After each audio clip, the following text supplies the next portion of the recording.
ఎక్కడ ఉన్నావు అన్నాడు. గుడివాడలో ఉన్నానంటే ముఖ్యమంత్రి వస్తున్నానంటగా నువ్వు వచ్చే విజయవాడ అన్నాడు.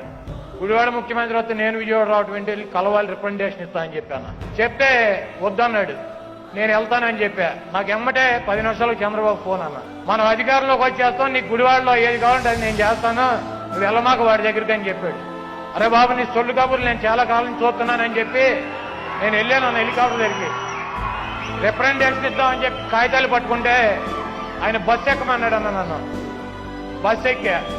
గిన్నె వెంకటేశ్వరరావు గారి పక్క కాన్స్టిట్యున్సీలో ఎమ్మెల్యే, ఇక్కడ మంత్రి అన్నాడు, జిల్లాలో మంత్రి. ఆయన పాటు కూర్చున్నాడు ఆ పక్క సీట్లో.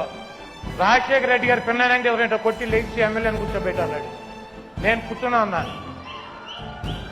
ఎరికిపాడులో ఉన్నటువంటి 47 ఎకరాల చెరువే ఉందండి, మాకు 1,00,000 పైన జనాభా ఉన్నారు, 2 రోజులకు ఒకసారి నీళ్లు వస్తున్నాయి, మాకు ఇబ్బందిగా ఉందని చెప్పా.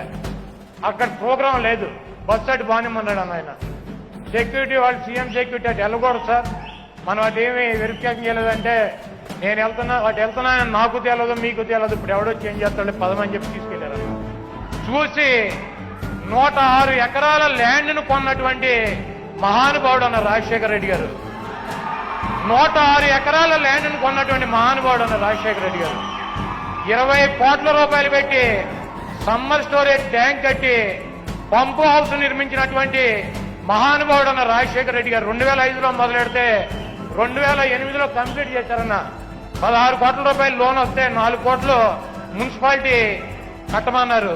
నేను వెళ్ళి అడిగా, మున్సిపాలిటీ కట్టలేదండి, మా దగ్గర జీతాలు ఇవ్వటానికి డబ్బులు లేవని చెబితే 4 కోట్ల రూపాయలు కూడా స్టేట్ గవర్నమెంట్ కట్టి ఈ గుడివాడ ప్రజలకు 106 ఎకరాల్లో స్థలం కొని ట్యాంకు తవ్వి పంప్ హౌస్ కట్టి ఈ రోజు దాచి తీరుతున్నటువంటి మహానుభావుడు రాజశేఖర రెడ్డి గారు. ఆయనతో పాటు మధ్యాహ్నం భోజనం చేసి నా గుడివాడ కాన్స్టిట్యున్సీ దాటి ఆయనతో పాటు వెళ్ళి పేరు నాని గారికి అప్పచెప్పి వెళ్ళానన్న నేను రాజశేఖర రెడ్డి గారిని. ఆ రోజంతా సాయంత్రం 5 దాకా తిరిగా. ఆ తర్వాత హైదరాబాద్ పిలిచి నన్ను చంద్రబాబు నాయుడు ఇష్టం వచ్చినట్టు తిట్టాడు. అవన్నీ వేరు. పాదయాత్ర చేసినా కూడా ప్రతిపక్ష పార్టీలో ఉన్నా కూడా నాకు అపాయింట్మెంట్ ఇచ్చి అడిగాడు, అన్న కారులో ఎందుకు నడిచి రావడం ఎందుకు, నన్ను కారులో వచ్చేస్తే తీర్చేవాడిని. కానీ నేను చెప్పా, సార్ మీరు ఫేజ్ 1, ఫేజ్ 2, ఫేజ్ 3 అని చెప్పి మీరు ఆల్రెడీ ఫేజ్ 1 ఇచ్చేశారు. ఫేజ్ 2కి గవర్నమెంట్లో ఏం ల్యాండ్లు ఉన్నాయో చూడమన్నారు, మీరు 100% ఇస్తారు.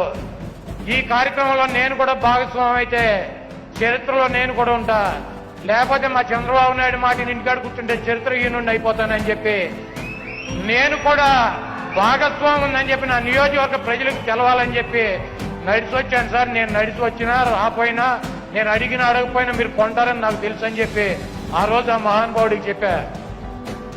45 రోజుల్లో ఈ ల్యాండ్ కొన్నారు. ఈ రకంగా రాజశేఖర రెడ్డి గారి గురించి చెప్పాలంటే ఎంత చెప్పినా కూడా తరగనటువంటి పరిస్థితి.